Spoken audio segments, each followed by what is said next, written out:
ਵਾਹਿਗੁਰੂ ਜੀ ਕਾ ਖਾਲਸਾ ਵਾਹਿਗੁਰੂ ਜੀ ਕੀ ਫਤਿਹ। ਗੁਰੂ ਪਿਆਰੀ ਗੁਰੂ ਸਵਾਰੀ ਪਰਮ ਸਤਿਕਾਰਯੋਗ ਸਾਧ ਸੰਗਤ ਜੀਓ, ਜਿਵੇਂ ਕਿ ਆਪ ਸੰਗਤਾਂ ਜਾਣਦੀਆਂ ਕਿ ਵਾਹਿਗੁਰੂ ਜੀ ਨੇ ਜਿਹੜੀ ਰਚਨਾ ਰਚੀ ਹੈ, ਇਹ ਚਾਹੇ ਜੜ ਹੈ ਚਾਹੇ ਚੇਤਨ ਹੈ, ਹਰੇਕ ਦੇ ਵਿੱਚ ਕੋਈ ਨਾ ਕੋਈ ਜਿਹੜੇ ਦੋਸ਼ ਹਨ ਅਵੱਸ਼ ਪਾਏ ਜਾਂਦੇ ਆ। ਅਗਰ ਆਪਾਂ ਆਕਾਸ਼ ਦੇ ਵਿੱਚ ਸੂਰਜ ਚੰਦਰਮਾ ਤਾਰਿਆਂ ਦੀ ਗੱਲ ਕਰੀਏ, ਇਹਨਾਂ ਦੇ ਵਿੱਚ ਵੀ ਦੋਸ਼ ਹੈ। ਬਾਕੀ 84 ਲੱਖ ਜੂਨਾਂ ਦੇ ਅੰਦਰ ਵੀ ਦੋਸ਼ ਹੈ, 5 ਤੱਤਾਂ ਦੇ ਅੰਦਰ ਵੀ ਦੋਸ਼ ਹੈ। ਕੇਵਲ ਤੇ ਕੇਵਲ ਇੱਕ ਵਾਹਿਗੁਰੂ ਜੀ ਸ਼ਕਤੀ ਐਸੇ ਹਨ ਜਿਹੜੇ ਦੋਸ਼ ਤੋਂ ਰਹਿਤ ਹੈ, ਜਿਨ੍ਹਾਂ ਦੇ ਅੰਦਰ ਦੋਸ਼ ਕੋਈ ਨਹੀਂ। ਇਸੇ ਕਰਕੇ ਸਾਨੂੰ ਗੁਰਬਾਣੀ ਨੇ ਜਿਹੜਾ ਹੈ ਉਹ ਦੱਸਿਆ ਹੈ ਕਿ ਕਲੰਕਿੰਗ ਬਿਨਾ, ਕਿ ਵਾਹਿਗੁਰੂ ਕਲੰਕ ਤੋਂ ਰਹਿਤ ਹੈ, ਨੇਕ ਕਲੰਕੀ ਸਰੂਪੇ। ਉਹਦਾ ਜਿਹੜਾ ਸਰੂਪ ਹੈ ਨਾ ਉਹ ਨੇਕ ਕਲੰਕ ਹੈ, ਦੋਸ਼ ਤੋਂ ਰਹਿਤ ਹੈ। ਵਾਹਿਗੁਰੂ ਦੇ ਅੰਦਰ ਪੂਰਨ ਸ਼ੁੱਧੀ ਹੈ, ਕਿਉਂਕਿ ਉਹ ਆਪਣੇ ਆਪ ਦੇ ਵਿੱਚ ਪੂਰਾ ਹੈ। ਇਸੇ ਕਰਕੇ ਉਹ ਇੱਕ ਓਅੰਕਾਰ ਕਹਾਉਂਦਾ, ਕਿਉਂਕਿ ਇੱਕੋ ਹੀ ਸ਼ਕਤੀ ਦੋਸ਼ ਤੋਂ ਰਹਿਤ ਆ। ਬਾਕੀ ਸਾਰਿਆਂ ਦੇ ਅੰਦਰ ਜਿਹੜੇ ਹਨ ਦੋਸ਼ ਸੁਭਾਵਿਕ ਪਾਏ ਜਾਂਦੇ ਆ। ਸੋ ਦਾਸ ਅੱਜ ਔਰਤਾਂ ਤੇ ਮਰਦਾਂ ਦੇ ਅੰਦਰ ਜੋ ਪ੍ਰਮੁੱਖ ਦੋਸ਼ ਵਾ, ਉਹਨਾਂ ਦੋਸ਼ਾਂ ਦੀ ਵਿਚਾਰ ਆਪ ਸਾਰੀਆਂ ਸੰਗਤਾਂ ਨਾਲ ਸਾਂਝਾ ਕਰਨ ਦਾ ਯਤਨ ਕਰਦਾ।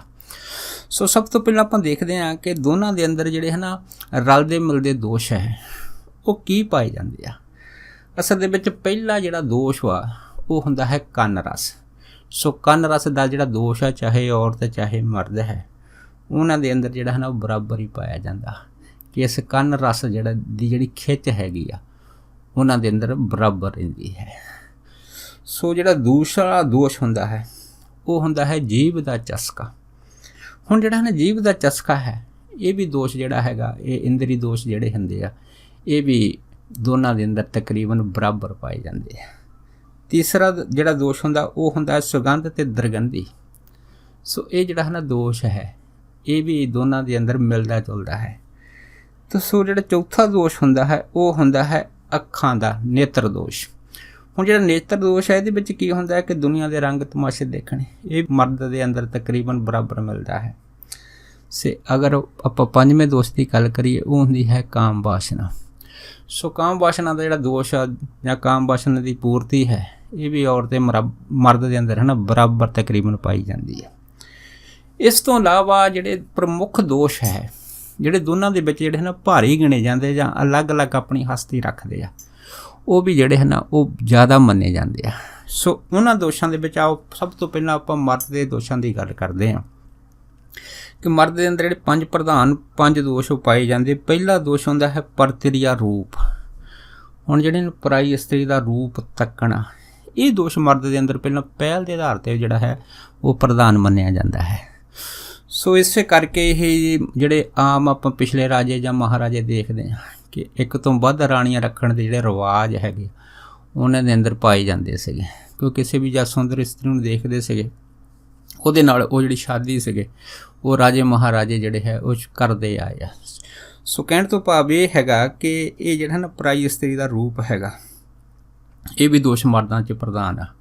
ਪਰ ਜਿਨ੍ਹਾਂ ਨੇ ਇਸ ਦੋਸ਼ ਤੋਂ ਬਚਣ ਲਈ ਜਿਹੜੇ ਹੈ ਆਪਣੇ ਸਰੀਰ ਨੂੰ ਸਾਧਣ ਲਈ ਕਈ ਤਰ੍ਹਾਂ ਦੀਆਂ ਤਪੱਸਿਆ ਵੀ ਕੀਤੀਆਂ, ਹੱਠ ਵੀ ਕੀਤੇ, ਬੜਾ ਕੁਛ ਕੀਤਾ ਉਹਨੇ ਜ਼ਿੰਦਗੀ ਦੇ ਅੰਦਰ, ਲੇਕਿਨ ਕਈ ਵਾਰ ਉਹ ਇਸ ਦੋਸ਼ ਤੋਂ ਜਿਹੜੇ ਨਾ ਉਹ ਬਚ ਨਹੀਂ ਸਕੇ। ਇਹਨਾਂ ਦੇ ਵਿੱਚੋਂ ਵੱਡੇ ਵੱਡੇ ਰਿਸ਼ੀ, ਜਿਨ੍ਹਾਂ ਵਿੱਚੋਂ ਖਾਸ ਕਰਕੇ ਵਿਸ਼ਵਾਮਿੱਤਰ ਦਾ ਨਾਮ ਆਉਂਦਾ ਹੈ, ਉਹ ਵੀ ਇਹਨਾਂ ਦੋਸ਼ਾਂ ਦੇ ਅਧੀਨ ਜਿਹੜਾ ਸੀ ਉਹ ਹੋ ਗਿਆ ਸੀਗਾ। ਸੋ ਕਹਿਣ ਤੋਂ ਭਾਵ ਹੈ ਕਿ ਵਿਸ਼ਵਾਮਿੱਤਰ ਦੀ ਜਿਹੜੀ ਬਹੁਤ ਭਾਰੀ ਤਪੱਸਿਆ ਸੀਗੀ, ਉਹਨੂੰ ਕਿਵੇਂ ਇੱਕ ਜਿਹੜੀ ਸਵਰਗ ਦੀ ਅਪਸਰਾ ਜਿਹਦਾ ਨਾਂ ਰੰਭਾ ਸੀਗਾ, ਉਹਨੇ ਅਤੇ ਦੂਸਰੀ ਮੇਨਕਾ, ਉਹਨਾਂ ਨੇ ਇਸ ਦੋਸ਼ ਦਾ ਜਿਹੜਾ ਹੈ ਜਾਂ ਕਮਜ਼ੋਰੀ ਦਾ ਫਾਇਦਾ ਉਠਾ ਕੇ ਕਿਵੇਂ ਵਿਸ਼ਵਾਮਿੱਤਰ ਦੀ ਜਿਹੜੀ ਤਪੱਸਿਆ ਸੀਗੀ ਉਹਨੂੰ ਰੋਕ ਦਿੱਤਾ ਸੀਗਾ। ਸੋ ਦੂਸਰਾ ਜਿਹੜਾ ਦੋਸ਼ ਹੈ ਉਹ ਹੁੰਦਾ ਹੈ ਪਰਧਨ। ਜਿੱਥੇ ਹੁਣ ਪਰਤ੍ਰਿਆ ਦੋਸ਼ ਆ ਗਿਆ ਹੈ ਨਾ, ਉਹਦੇ ਨਾਲ ਫਿਰ ਪਰਧਨ ਦੋਸ਼ ਤਾਂ ਫਿਰ ਜ਼ਰੂਰ ਹੀ ਆ ਜਾਂਦਾ ਹੈ। ਜਿਵੇਂ ਅਸੀਂ ਦੇਖਦੇ ਹਾਂ ਕਿ ਪੁਰਾਣੇ ਸਮੇਂ ਦੇ ਵਿੱਚ ਜਿਹੜੇ ਰਾਜੇ ਮਹਾਰਾਜੇ ਹੋਏ ਆ ਜਾਂ ਹੋਰ ਵੀ ਕਈ ਇਨਸਾਨ ਹੋਏ ਆ, ਦੂਸਰੇ ਰਾਜੇ 'ਤੇ ਚੜ੍ਹਾਈ ਕਰਦੇ ਸੀ। ਉਹਦਾ ਮਤਲਬ ਕੀ ਸੀ ਕਿ ਉਹਦਾ ਜਿੰਨੀ ਵੀ ਜ਼ਮੀਨ ਜਾਇਦਾਦ ਰਾਜ ਭਾਗ ਹੈਗਾ, ਉਹਨੂੰ ਆਪਣੇ ਅਧੀਨ ਕਰਕੇ ਆਪਣੇ ਆਪ ਨੂੰ ਸਭ ਤੋਂ ਵੱਡਾ ਧਨਵਾਨ ਗਣਾਉਣਾ ਹੈਗਾ। ਸੋ ਇਹ ਜਿਹੜਾ ਹੈ ਨਾ ਪਰਧਨ ਦਾ ਦੋਸ਼ ਹੈ, ਮਰਦਾਂ 'ਚ ਪ੍ਰਧਾਨ ਗਿਣਿਆ ਜਾਂਦਾ ਹੈ।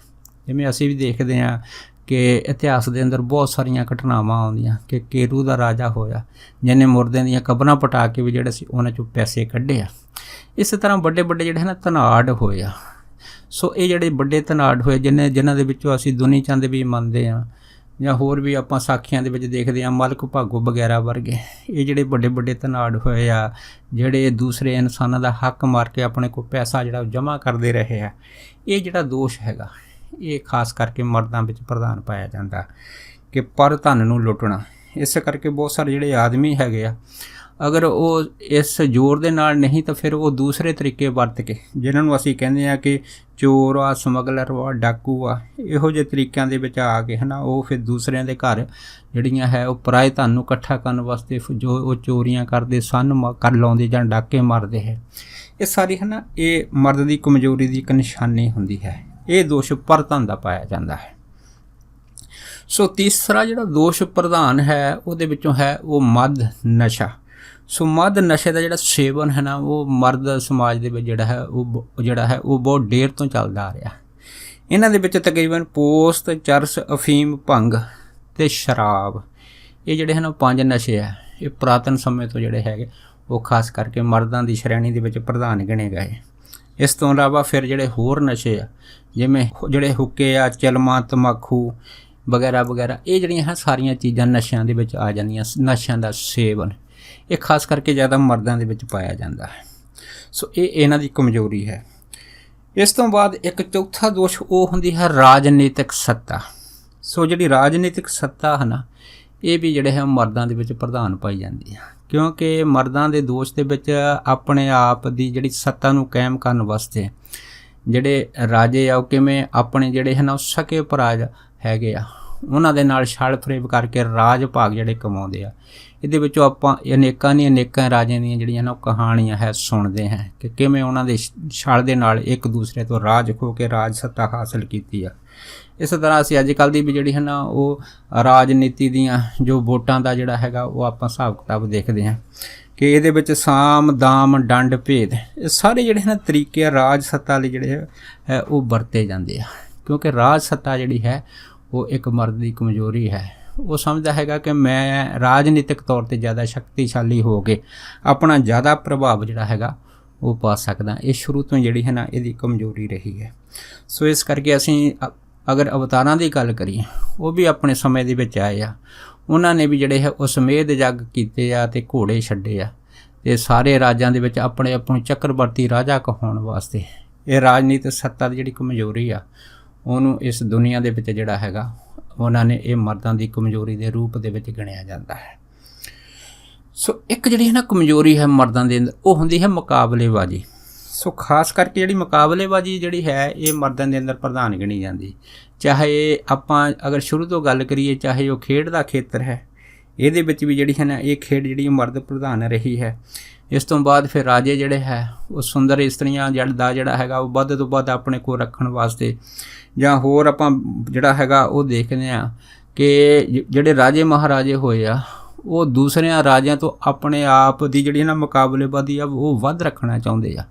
ਉਹਦੇ ਵਿੱਚੋਂ ਉਹਨਾਂ ਦੀ ਜਿਹੜੀ ਫੌਜ ਹੈ ਉਹ ਜਿਹੜੀ ਹੈ ਦੂਸਰੇ ਰਾਜੇ ਤੋਂ ਵੱਧ ਹੋਣੀ ਚਾਹੀਦੀ ਹੈ। ਚੰਗੇ ਹਥਿਆਰ ਉਹਨਾਂ ਕੋਲ ਜ਼ਿਆਦਾ ਹੋਣੇ ਚਾਹੀਦੇ ਹੈ। ਉਸ ਤੋਂ ਬਾਅਦ ਕਿਲੇ ਜਿਹੜੇ ਹੈ ਜ਼ਿਆਦਾ ਹੋਣੇ ਚਾਹੀਦੇ। ਇਹ ਸਾਰੀ ਰਾਜ ਸੱਤਾ ਦੇ ਵਿੱਚ ਇੱਕ ਦੂਜੇ ਦੀ ਮੁਕਾਬਲੇਬਾਜ਼ੀ, ਜਿਵੇਂ ਅੱਜ ਕੱਲ੍ਹ ਜਿਹੜੀ ਕੋਲਡ ਵਾਰ ਹੈ ਉਹ ਦੁਨੀਆ ਦੇ ਅੰਦਰ ਚੱਲਦੀ ਹੈ। ਸੋ ਕਹਿਣ ਤੋਂ ਭਾਵ ਇਹ ਹੈਗਾ ਕਿ ਇਹ ਹਥਿਆਰਾਂ ਦੀ ਦੌੜ ਜਿਹੜੀ ਹੈਗੀ ਇਹ ਵੀ ਇੱਕ ਮੁਕਾਬਲੇਬਾਜ਼ੀ ਦਾ ਸਿੱਟਾ ਹੈ। ਇਸ ਤਰ੍ਹਾਂ ਮਰਦ ਸ਼੍ਰੇਣੀ ਦੇ ਅੰਦਰ ਜਿਵੇਂ ਆਪਾਂ ਘਰੇਲੂ ਚੀਜ਼ ਦੇਖ ਲਈਏ ਕਿ ਇਹਦੇ ਵਿੱਚੋਂ ਜ਼ਮੀਨ ਜਾਇਦਾਦ, ਘਰ ਦੀਆਂ ਜਿਹੜੀਆਂ ਗੱਡੀਆਂ, ਮਕਾਨ, ਕੋਠੀਆਂ, ਇਹ ਜੋ ਮੁਕਾਬਲੇਬਾਜ਼ੀ ਮਰਦਾਂ ਦੇ ਅੰਦਰ ਜਿਹੜੀ ਹੈਗਾ ਉਹ ਪਹਿਲ ਦੇ ਤੌਰ 'ਤੇ ਪਾਈ ਜਾਂਦੀ ਹੈ। ਇਹ ਵੀ ਇੱਕ ਦੋਸ਼ ਗਿਣਿਆ ਜਾਂਦਾ ਹੈ, ਇਹ ਕਮਜ਼ੋਰੀ ਹੈ। ਇਸ ਤਰ੍ਹਾਂ 5 ਦੋਸ਼ ਜਿਹੜੇ ਮਰਦ ਪ੍ਰਧਾਨ ਗਿਣੇ ਜਾਂਦੇ ਆ। ਹੁਣ 10 ਆਪ ਸਾਰੀਆਂ ਸੰਗਤਾਂ ਦੇ ਨਾਲ ਜੋ ਇਸਤਰੀਆਂ ਦੇ ਦੋਸ਼ ਹੁੰਦੇ ਹੈ, ਉਹ ਜੋ ਪ੍ਰਧਾਨ ਵਾ ਉਹ ਆਪ ਸਾਰੀਆਂ ਸੰਗਤਾਂ ਦੇ ਨਾਲ ਵਿਚਾਰ ਕਰਦਾ। ਹੁਣ ਪਹਿਲਾ ਜਿਹੜਾ ਇਸਤਰੀ ਦਾ ਦੋਸ਼ ਹੁੰਦਾ ਉਹ ਹੁੰਦੀ ਹੈ ਚੁਗਲੀ ਨਿੰਦਾ। ਸੋ ਇਹ ਜਿਹੜੀ ਚੁਗਲੀ ਨਿੰਦਾ ਦਾ ਦੋਸ਼ ਹੈ, ਇਹ ਵੀ ਔਰਤ ਜਾਤ ਦੇ ਅੰਦਰ ਸ਼ੁਰੂ ਤੋਂ ਚੱਲਿਆ ਆ ਰਿਹਾ। ਅਗਰ ਅਸੀਂ ਭਗਤਾਂ ਦੀ ਗੱਲ ਕਰੀਏ, ਜਿਹਦੇ ਵਿੱਚੋਂ ਭਗਤ ਤਰਲੋਚਨ ਜੀ ਹੋਏ ਆ, ਉਹਨਾਂ ਨੇ ਵੀ ਜਦ ਇੱਕ ਵਾਰ ਕਿਸੇ ਅਮੀਰ ਜਿਹੜਾ ਲੜਕਾ ਸੀਗਾ ਉਹ ਜਦ ਤੋਂ ਉਹਨਾਂ ਤੋਂ ਪੜ੍ਹਨ ਆਇਆ ਸੀਗਾ ਆਪਣੇ ਜਿਹੜੇ ਹੈ ਸੋਨੇ ਦੇ ਕੰਗਣ, ਹਾਰ ਸ਼ਿੰਗਾਰ ਕਰਕੇ। ਸੋ ਉਸ ਬੱਚੇ ਦੀ ਜਿਹੜੀ ਸੁਰੱਖਿਆ ਯਕੀਨੀ ਬਣਾਉਣ ਵਾਸਤੇ ਕਿਵੇਂ ਭਗਤ ਜੀ ਨੇ ਉਹ ਜਿਹੜੇ ਸੋਨੇ ਦੇ ਗਹਿਣੇ ਸੀਗੇ ਆਪਣੇ ਕੋਲ ਰੱਖ ਲਏ।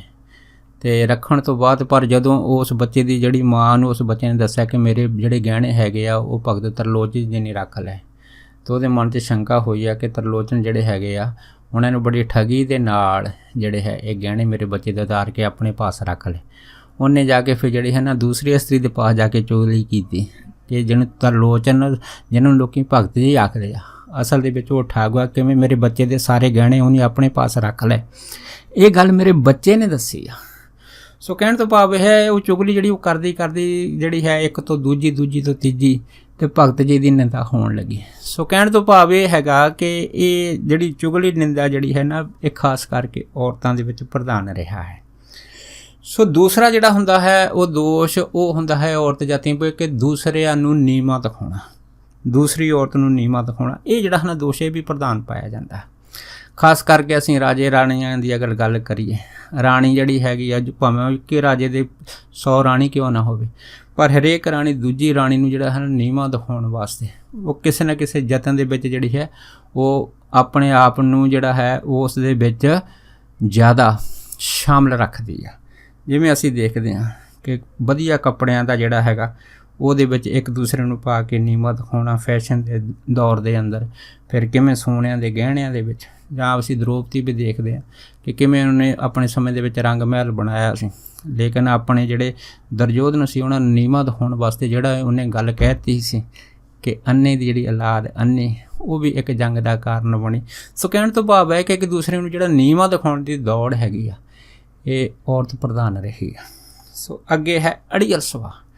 ਹੁਣ ਜਿਹੜਾ ਨਾ ਅੜੀਅਲ ਸੁਭਾਅ ਹੈਗਾ ਇਹ ਵੀ ਔਰਤ ਦੇ ਵਿੱਚ ਜਿਹੜਾ ਹੈ ਉਹ ਪ੍ਰਧਾਨ ਰਿਹਾ ਹੈ। ਇਹ ਦੋਸ਼ ਜਿਹੜਾ ਹੈਗਾ ਉਹ ਮੰਨਿਆ ਜਾਂਦਾ। ਇਸ ਅੜੀਅਲ ਸੁਭਾਅ ਦੇ ਅੰਦਰ ਅਸੀਂ ਅਗਰ ਕਕਈ ਦੀ ਗੱਲ ਕਰੀਏ ਕਿ ਅੜੀਅਲ ਸੁਭਾਅ ਦੇ ਕਰਕੇ ਹੀ ਉਹਨੇ ਜਿਹੜਾ ਸੀਗਾ ਉਹ ਰਾਮਚੰਦਰ ਨੂੰ 14 ਸਾਲ ਦਾ ਬਨਵਾਸ ਦਿੱਤਾ। ਇਸ ਕਰਕੇ ਅਸੀਂ ਅਗਰ ਹੋਰਾਂ ਦੀ ਵੀ ਗੱਲ ਕਰਦੇ ਹਾਂ ਕਿ ਜਿਹੜਾ ਅੜੀਅਲ ਸੁਭਾਅ ਹੈ ਨਾ ਉਹ ਸੀਤਾ ਦੇ ਵਿੱਚ ਵੀ ਪਾਇਆ ਗਿਆ ਸੀਗਾ ਕਿ ਕਿਵੇਂ ਉਹਨੇ ਜਿਹੜਾ ਸੋਨੇ ਦਾ ਹਿਰਨ ਸੀਗਾ ਉਹਨੂੰ ਫੜਨ ਵਾਸਤੇ ਜਿਹੜਾ ਆਪਣੇ ਸੁਭਾਅ ਦਾ ਜਿਹੜਾ ਅੜੀਅਲ ਸੁਭਾਅ ਦਾ ਵਤੀਰਾ ਸੀਗਾ ਉਹਨੂੰ ਸਾਹਮਣੇ ਰੱਖਿਆ ਸੀਗਾ। ਸੋ ਕਹਿਣ ਤੋਂ ਭਾਵ ਇਹ ਹੈ ਕਿ ਔਰਤ ਦੇ ਵਿੱਚ ਜਿਹੜਾ ਅੜੀਅਲ ਸੁਭਾਅ ਹੁੰਦਾ ਹੈ ਨਾ ਇਹ ਇਹਦੇ ਵਿੱਚ ਸ਼ੁਰੂ ਤੋਂ ਹੀ ਪ੍ਰਧਾਨ ਰਿਹਾ ਹੈ। ਕਿਸੇ ਨੂੰ ਕਿਸੇ ਵੀ ਗੱਲ ਨੂੰ ਚਾਹੇ ਛੋਟੀ ਤੋਂ ਛੋਟੀ ਗੱਲ ਹੈ ਨਾ ਅਗਰ ਉਹਦੇ ਵਿੱਚ ਵੀ ਉਹ ਅੜ ਜਾਵੇ ਤਾਂ ਫਿਰ ਜਿਹੜਾ ਹੈਗਾ ਨਾ ਉਹ ਇੱਕ ਵੱਡੇ ਝਗੜੇ ਦਾ ਕਾਰਨ ਬਣ ਜਾਂਦੀ ਹੈ। ਸੋ ਇਹ ਜਿਹੜਾ ਅੜੀਅਲ ਸੁਭਾਅ ਹੈਗਾ ਇਹ ਔਰਤ ਦੇ ਅੰਦਰ ਜਿਹੜਾ ਹੈ ਨਾ ਇਹ ਦੋਸ਼ ਇਹ ਵੀ ਪ੍ਰਧਾਨ ਰਿਹਾ। ਸੋ ਅਗਲਾ ਦੋਸ਼ ਹੁੰਦਾ ਹੈ ਉਹ ਹੈ ਪੁੱਤਰ ਮੋਹ। ਹੁਣ ਜਿਹੜਾ ਪੁੱਤਰ ਦਾ ਮੋਹ ਹੈਗਾ ਇਹ ਵੀ ਦੋਸ਼ ਔਰਤ ਦੇ ਅੰਦਰ ਜਿਹੜਾ ਪ੍ਰਧਾਨ ਪਾਇਆ ਜਾਂਦਾ ਕਿ ਜਿਹੜਾ ਆਪਣਾ ਪੁੱਤਰ ਹੈ ਉਹਦਾ ਜਿਹੜਾ ਪਿਆਰ ਹੈ ਜਾਂ ਉਹਦਾ ਮੋਹ ਹੈ ਔਰਤ ਦੇ ਅੰਦਰ ਜ਼ਿਆਦਾ ਹੁੰਦਾ। ਔਰ ਖਾਸ ਕਰਕੇ ਗਵਾਂਢੀ ਜਾਂ ਇੱਥੋਂ ਤੱਕ ਜਿਵੇਂ ਰਾਣੀਆਂ ਹੋਈਆਂ ਕਈ ਹੋਏ ਉਹਨੇ ਪੁੱਤਰ ਦੇ ਮੋਹ ਦੇ ਵਿੱਚ ਜਿਹੜਾ ਹੈਗਾ ਭਾਰਤ ਨੂੰ ਰਾਜਗੱਦੀ ਦਿਵਾਉਣ ਵਾਸਤੇ ਆਪਣਾ ਜਿਹੜਾ ਸੀਗਾ ਉਹ ਵਰ ਮੰਗ ਲਿਆ ਸੀ। ਇਹ ਸਾਰੀ ਹੈ ਨਾ ਪੁੱਤਰ ਮੋਹ ਦਾ ਹੀ ਕਰਕੇ ਹੋਇਆ। ਭਾਵ ਕੀ ਆ ਕਿ ਜਿਹੜਾ ਪੁੱਤਰ ਮੋਹ ਆ ਨਾ ਇਹ ਔਰਤ ਦੀ ਸ਼ੁਰੂ ਤੋਂ ਕਮਜ਼ੋਰੀ ਰਹੀ ਹੈ। ਸੋ ਕਹਿਣ ਤੋਂ ਭਾਵ ਇਹ ਹੈਗਾ ਕਿ ਇਹ ਜਿਹੜੀ ਸਮਦ੍ਰਿਸ਼ਟੀ ਹੈ ਇਹ ਬਹੁਤ ਘੱਟ ਜਿਹੜੀ ਹੈ ਖਾਸ ਕਰਕੇ ਉਹ ਪਤੀਵਾਰ ਔਰਤ ਦੇ ਅੰਦਰ ਆ ਸਕਦੀ ਹੈ। ਖਾਸ ਕਰਕੇ ਬਾਕੀ ਜਿਹੜੀ ਕਮਜ਼ੋਰੀ ਹੈ ਨਾ ਪੁੱਤਰ ਮੋਹ ਦੀ ਉਹ ਇਹ ਦੁਨੀਆ ਦੇ ਅੰਦਰ ਤਕਰੀਬਨ ਇੱਕ ਮੁਕਾਬਲੇ ਦੀ ਸ਼ਕਲ ਦੇ ਵਿੱਚ ਚਲੀ ਜਾਂਦੀ ਹੈ।